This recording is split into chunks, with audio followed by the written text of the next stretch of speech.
Recently, Ford staged its 10,000th crash test at its headquarters in Dearborn, Michigan. While there, we had the opportunity to get a closer look at the real stars of any crash, the dummies.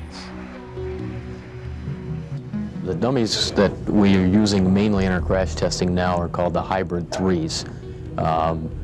They have lots of advancements in the behavior of the neck and of the thorax and of the lower spine, the lumbar spine.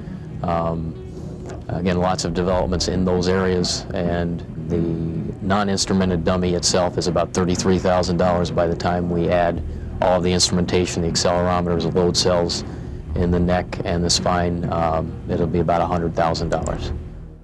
I've been dealing with dummies for more than 25 years, and I've seen them develop from very simple, basic models that you could measure only 11 data channels to the current hybrid 3 dummy, which you can measure more than 75 data channels and extract so much valuable data from simply one crash.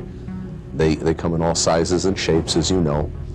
And I look at myself and I look at the old hybrid 2 dummy, and I can see a tremendous resemblance. We both weigh about 170 pounds, and we're both 5 foot 9 inches tall. Our arms are exactly the same length. And if we were to put a head side by side with mine, you'd see that they are truly ballasted in proportion to represent the 50th percentile adult male.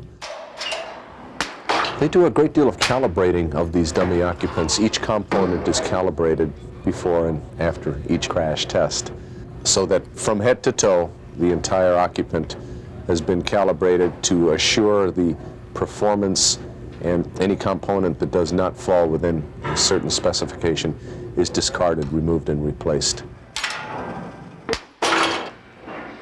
Back in the good old days, which would be the late 60s, early 70s, our smallest dummy was a 6-month-old. It was a rag doll that essentially looked like a rag doll, but it was ballasted with sand, and it served the purpose for child seat, infant seat development.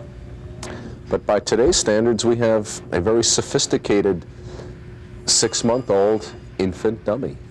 And you could just see the tremendous technological advancement in something as simple as the 6-month-old rag doll compared to today's 6-month-old anthropomorphic test device. It's tough to say.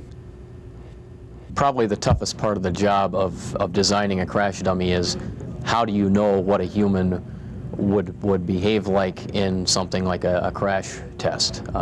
Obviously, we cannot put real humans in there and get that data. So the data has come from a variety of sources. There have been many experiments on animals. There's been anesthetized pigs and monkeys that have been tested.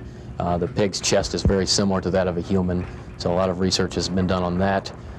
There also has been a lot of testing done on cadavers. Most of the data I have seen from cadaver testing has been done in Europe. It's been quite a while since I've seen any data from testing done in the United States on cadavers. But I can tell you some people that would gladly accept your body if you'd be willing to donate it to them for research. The trick here is to design a vehicle with its safety features to accommodate this wide range of sizes and shapes that would be behind the wheel. But the beauty of today's vehicles is that they're all equipped with active and passive restraint systems, such that the active restraint system, the seat belt and shoulder harness, prevents the larger occupant from building up all of that momentum by restraining him, and then he articulates into a cushion of air. Whereas our petite female would be restrained as well and be right there for the airbag to deploy and articulate.